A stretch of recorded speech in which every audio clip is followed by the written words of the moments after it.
अस्सलाम वालेकुम, मैं हूं अरसलान आरिफ और आप देख रहे हैं डीए एंटरटेनमेंट। सबसे पहले देखें और सुनने वालों को खुशामदीद। आज हम बात करेंगे टॉप पाकिस्तानी 10 ड्रामास के बारे में जो कि आपने देखे भी होंगे और उनसे आप लुत्फानंदोज भी होंगे। पता चलूं आपको उन ड्रामों में शामिल है हमसफर, दाम, मोरा पिया, कनकर, जिंदगी गुलजार है, शहरेज़ाद, दास्तान, दर शऊर, जस्टिन हाइट्स और थकान जैसे ड्रामे मशहूर हैं। अब बात करते हैं इनकी हिस्ट्री के बारे में और बताते हैं आपको इनके बारे में थोड़ी सी डिटेल। सबसे पहले बात करते चले हमसफर ड्रामे की, जिसमें फवाद खान और मायरा खान ने किरदार अदा किया। फवाद खान और मायरा खान का कपल इतना अच्छा है कि हर कोई इनको हकीकी में दूल्हा दुल्हन देखना चाहता है, मगर शायद कुदरत को ऐसा मंजूर ना था। फवाद खान अपने हमसफर के साथ और मायरा खान अपने हमसफर के साथ बहुत खुश हैं। इस ड्रामे में फवाद खान और मायरा खान को एज ए कपल दिखाया गया है, जिसमें माँ बाप उनकी शादी जबरदस्ती करते हैं, मगर वो अपने माँ बाप की ख्वाहिशात को पूरा करने के लिए एक दूसरे के साथ शादी भी करते हैं और आखिरकार मोहब्बत में पड़ जाते हैं। इस ड्रामे की कहानी सिर्फ इतनी ही है और इसी चीज़ के गिर्द घूमती है और आखिरकार दोनों एक दूसरे से मोहब्बत करने लगते हैं और ड्रामे का एंड हो जाता है। इस हमसफर ड्रामे का इख्तिताम यहाँ पर आके होता है। उम्मीद है आपको ड्रामा जरूर अच्छा लगा होगा। अब बात करते हैं अगले ड्रामे की। बात करते चलें दूसरे ड्रामे के बारे में, तो दूसरे ड्रामे का नाम है दाम। ज़ारा और मलीहा इनके दरमियान तबक़ाती फ़र्क के बावजूद बेहतरीन दोस्त हैं। जब मलीहा का भाई जुनैद पाकिस्तान वापस आता है तो वो ज़ारा से शादी करने में दिलचस्पी जाहिर करता है। मलीहा इस इंतज़ाम से बेचैन हो जाती है क्योंकि उसे लगता है कि उसकी बेहतरीन दोस्त इतने सालों से उसके साथ हेरा फेरी कर रही है। इनके दरमियान पुरकशिश ज़िंदगी गुजारने के लिए वो उसके भाई के साथ शादी रचाना चाहती है। दाम दरअसल ड्रामा जो है वो एक दोस्ती के गिर्द घूमता है, इसमें एक लड़की दूसरी लड़की की दोस्त होती है, मगर दूसरी लड़की समझती है कि शायद ये मेरे भाई से इसलिए दिलचस्पी दिखा रही है, शायद ये हमारे जैसा जो है तर्ज जिंदगी अपनाना चाहती है, हमारे जैसी रहन सहन अपनाना चाहती है, या हमारे साथ रहना चाहती है और हमारे जैसी ऐशो असरत करना चाहती है। ये ड्रामे की कहानी सिर्फ यहीं तक है। बात करते हैं तीसरे ड्रामे की। तीसरे ड्रामे का नाम है मोरा पिया।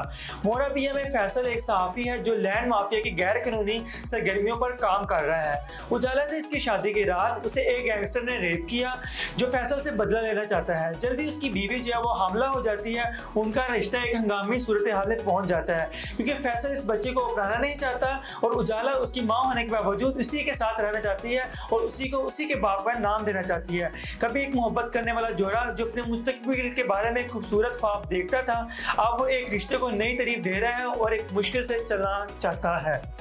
अगला ड्रामा हमारे पास है कनकर। कनकर ड्रामे में हमारे पास दो किरदार है, जिसमें एक किरदार किरण का किरदार जो है वो सनम बलोच ने अदा किया और सिकंदरा का किरदार जो अदा किया वो है फहद मुस्तफा ने।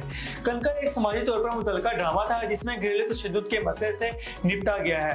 किरण और सिकंदर मोहब्बत में पड़ जाते हैं और दूसरे से शादी कर लेते हैं। जो लड़का है वो बहुत संजीदा लड़का होता है और किसी की बात नहीं मानते। फहद मुस्तफा जो है पूरे ड्रामे में दिखाया जाता है कि एक संजीदा लड़का होता है जो कि लड़की की बात नहीं मानता और लड़की उसको पूरे ड्रामे में सही करने के तौर पर लगी रहती है कि अभी ये इस तरह हो जाएगा, अभी अपने हालात की तरफ वापस आएगा, अपनी जिंदगी की तरफ वापस आएगा। मगर लड़का पूरी ड्रामे में जो है एक बिगड़ा हुआ लड़का दिखाया जाता है। उसके बाद दिखाया जाता है कि दोनों जो है आपस में तलाक लेते हैं, मगर तलाक भी नहीं होती। लड़की जो तशद्दुद बर्दाश्त करती रहती है। बाज़ लोगों को ये भी कहना है कि ये ड्रामा जो है बहुत सी पाकिस्तानी खवातीन के लिए एक मिसाल भी है जो कि घर में रहते हुए भी एक तशद्दुद जो बर्दाश्त कर रही है। अगले ड्रामे के बारे में बात की जाए तो अगले ड्रामा हमारे पास आता है जिंदगी गुलजार है। जिंदगी गुलजार तो हर किसी ने देखा होगा, जिसमें फहद मुस्तफा आके वो ड्रामा बन जाता है चार चांद और उसको लग जाते हैं चार चांद। देखने वाले और सुनने वाले रह जाते हैं हैरान। फहद मुस्तफा की एक्टिंग हो जाती है दबंग। बात की जाए इस ड्रामे की तो इस ड्रामे में जो है कश्यप का किरदार अदा किया है वो किया है सनम सईद ने।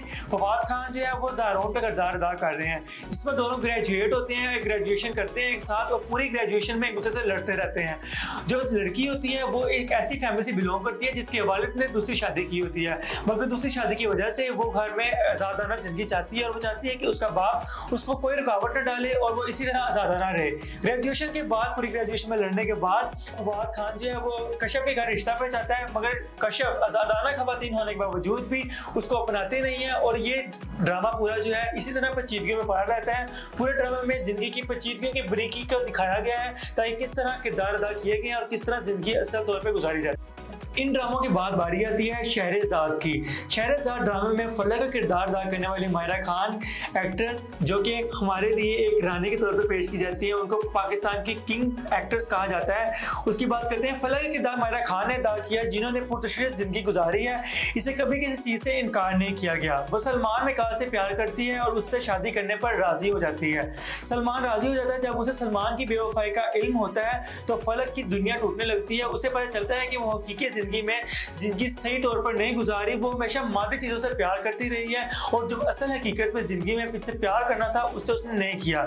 ये सब करने के बाद वो एक नई चीज दरियाफ्त करती है और असल मायने को दरियाफ्त करते करते वो अपने गुस्से की तमीरी मंसूबों से बेवफाई कर लेती है, अपने गुस्से को तमीरी मंसूबों की तरफ ले जाने लगती है। मायरा खान की इस परफॉर्मेंस ने, इस शो में जो इन्होंने परफॉर्मेंस दी है, इस शो के बाद इतनी इनको शोहरत मिलती है कि उनको मायरा खान के नाम को और चार चांद लग जाते हैं। मायरा खान हमेशा से एक अच्छी एक्ट्रेस रही हैं। ये वो ड्रामा था जिसके बाद इनकी कैरियर को और ज्यादा किक मिली और ज्यादा फेम मिला। अगला ड्रामा हमारे पास आता है दास्तां। दास्तां ड्रामा में भी हमारे पास फवाद खान और सनम बलोच जैसे किरदार फिर मिलते हैं और इस ड्रामे के मिलने के बाद ये ड्रामे को और चार चांद लगते हैं और ये ड्रामा फिर से किक कर जाता है। फवाद खान ने बहुत से ड्रामे किए मगर कुछ ड्रामे एक्टर्स के लिए ऐसे साबित होते हैं जिन ड्रामों के बाद उन्हें काफी ज्यादा शोहरत मिलती है। बात की जाए दास्तां ड्रामे की तो ये मोहब्बत का मुसलसल हिंदुस्तान और पाकिस्तान की तकसीम के दौर की तरतीब दिया गया है, जिसमें पाकिस्तान और हिंदुस्तान के बारे में दिखाया गया है इस ड्रामे में किस तरह से करके मोहब्बत की चीज को परवान चढ़ाया जा रहा है। प्यार करते करते तकसीम की वजह से अलग हो जाते हैं। बानो को बगैर एक शख्स से अगवा कर लिया जो उसे यकीन है कि एक दिन पाकिस्तान ले जाएगा।